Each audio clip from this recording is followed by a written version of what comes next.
સદાય સુખ્યા રહેવાનું.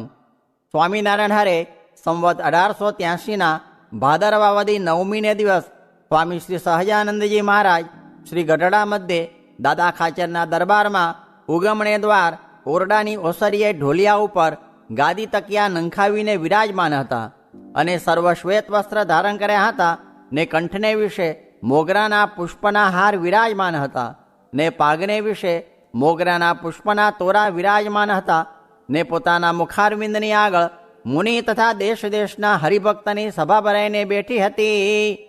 પછી શ્રીજી મહારાજે મુનિમંડળને પ્રશ્ન પૂછ્યો છે, ભગવાનનો ભક્ત હોય તેને એવો કયો ઉપાય છે જેણે કરીને સદા સુખી રહેવાય? પછી મોટા મોટા સાધુ હતા, તેણે જેવું જેને સમજાયું તેણે તેવો ઉત્તર કર્યો. પછી શ્રીજી મહારાજ બોલ્યા છે, એનો ઉત્તર તો એમ છે જે ભગવાનના ભક્તને એક તો દૃઢ વૈરાગ્ય હોય અને બીજો અતિશય દૃઢ સ્વધર્મ હોય અને જેણે એ બે સાધને કરીને સર્વ ઇન્દ્રિયોને જીતીને પોતાને વશ કર્યા હોય અને જેને ભગવાન ને ભગવાનના ભક્તને વિશે અતિશય પ્રીતિ હોય અને જેને ભગવાનને ભગવાનના ભક્તને વિશે અતિશય મિત્રભાવ વર્તતો હોય અને જે કોઈ દિવસ ભગવાન કે ભગવાનના ભક્ત થકી ઉદાસ થાય નહીં અને જે ભગવાન ને ભગવાનના ભક્તને સંગે જ રાજી રહે પણ કોઈ વિમુખ જીવની સોબત ગમે નહીં, એવા જે હરિભક્તના લક્ષણ હોય તે આ લોકને વિશે તથા પરલોકને વિશે સદાય સુખીઓ રહે છે. અને વૈરાગ્ય ને સ્વધર્મ તેણે કરીને જેણે પોતાના ઇન્દ્રિયોને વશ ન કર્યા હોય તો તે ભગવાન તથા ભગવાનના ભક્તને સંગે રહ્યો થકો પણ દુખ્યો રહે છે. શા માટે?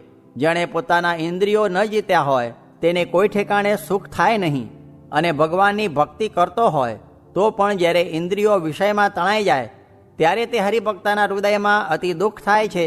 માટે સર્વ પોતાના ઇન્દ્રિયોને જીતીને વશ કરે તે જ સદા સુખ્યો રહે છે.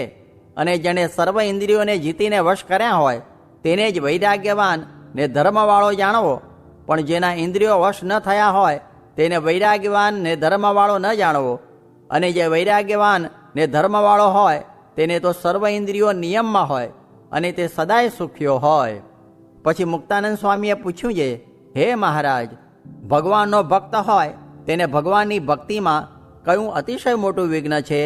પછી શ્રીજી મહારાજ બોલ્યા છે, ભગવાનના ભક્તને એ જ મોટું વિઘ્ન છે જે પોતામાં દોષ હોય તેને દેખે નહીં અને ભગવાન ને ભગવાનના ભક્ત થકી જેનું મન નોખું પડી જાય અને તે ભગવાનના ભક્ત થકી જેને બેપરવાઈ થઈ જવાય એ જ એને અતિશય મોટું વિઘ્ન છે. એતિ વચનામૃતમ. એવી રીતે ગઢડા અંત્ય પ્રકરણનું 8મું વચનામૃત જે તે થયું. વાસના ટળે તો પણ દેહનો ભાવ રહી જાય. તે ઋષભદેવ ભગવાનનો દેહ પડવાનો થયો ત્યારે મુખમાં પાણાનો કોળિયો મૂક્યો. તે સાથી જે ખાવાનો અભ્યાસ માટે એ વાત પણ સમજવી. સ્વામિનારાયણ હરે સ્વામીએ વાત કરી જે અંતરમાં ટાળું રહ્યા કરે ને ધગી ન જાય તેના 2 ઉપાય છે. એક તો ભગવાનનું ભજન કરવું અને બીજું ભગવાનને સર્વ કરતા સમજવા ને તેમાં સુખ આવે તો સુખ ભોગવી લેવું ને દુઃખ આવે તો દુઃખ ભોગવી લેવું. તે કહ્યું છે જે દાસના દુશ્મન હરિકેદી હોય નહીં, જેમ કરશે તેમ સુખ જ થશે.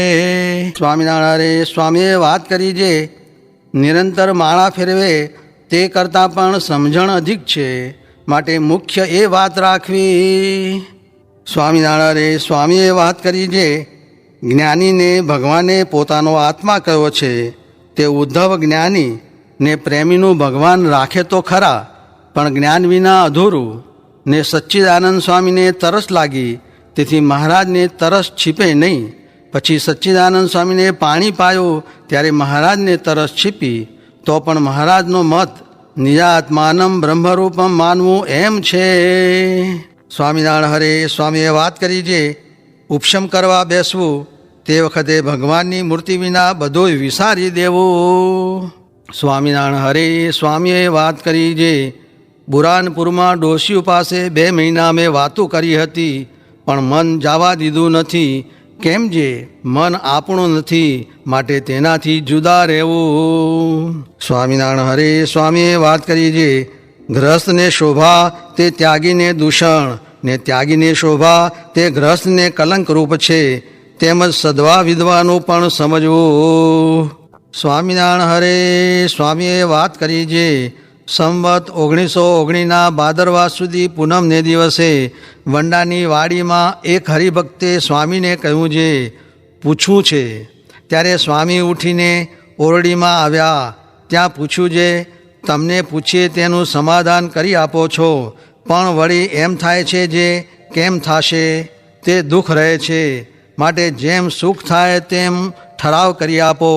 ત્યારે સ્વામી કહે, સુખ તો અહીં જ થશે, શત્રુ પીડે તો પણ અહીં સુખ થશે, ને ક્રિયા પોતાથી થાય એવી હળવી ક્રિયા કરવી, ને મોટા કામમાં ભરાવવું નહીં, ને કહેવું છે એ મારાથી થાય નહીં, ને મંદિરમાં તો માણસનો ખપ છે તે સૌને રાખે, ને મોટા કામમાં તો સુખ ન રહે ને દુઃખ આવે, માટે લોઢા કોદાળી પાવડો એ સાચવવા, તાળું કૂચી રાખવાને દેવા ને સંભાળીને લેવા એવું કામ કરવું, નીકર મંડળમાં ફરવા જાવું તથા શોધવાનું એવા કામ કરીએ, ને દેહ પાડવો તે કોના હાથમાં છે એમ બોલ્યા.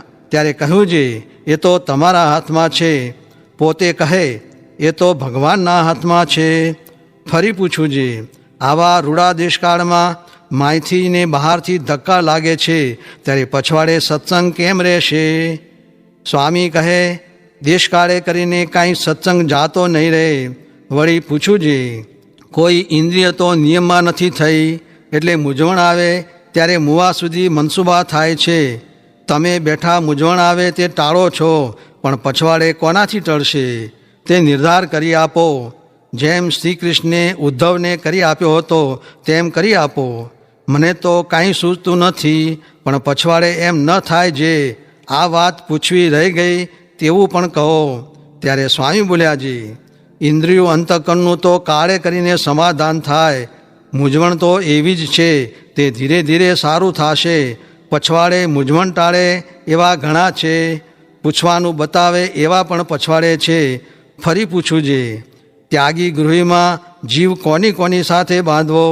ત્યારે સ્વામી કહે, જીવ બાંધવામાં બાલમુકુદાસજી, પ્રાગજી ભગત, જાગા ભગત, લાલાભાઈ, કલ્યાણભાઈ, અર્જણ બાબરિયો ને જુણોભાઈ આદિ છે. વળી પૂછવું છે, પછવાડે સમાસ થશે કે અસમાસ થશે? ત્યારે સ્વામી કહે, પછવાડે સમાસ નહીં થાય તો બરાબર તો રહેશે. પછી કહે, જીવ સામું જુઓ તો કોટી કલ્પે છૂટકો થાય તેમ નથી. ત્યારે સ્વામી કહે, જીવના સામું તો જોતા જ નથી. આ રીતે ઉત્તર આપ્યા. સ્વામિનારાયણ હરે સ્વામીએ વાત કરી છે, ગૃહસ્થને રૂપિયાનું ભજન થાય છે ને ત્યાગીને દેહનું ભજન થાય છે.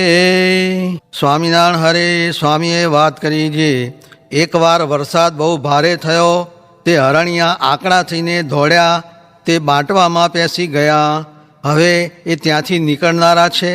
એમ જીવ માત્ર બાંટવાના હરણિયા જેવા છે, તે વિષયમાં ભરાઈ ગયા છે.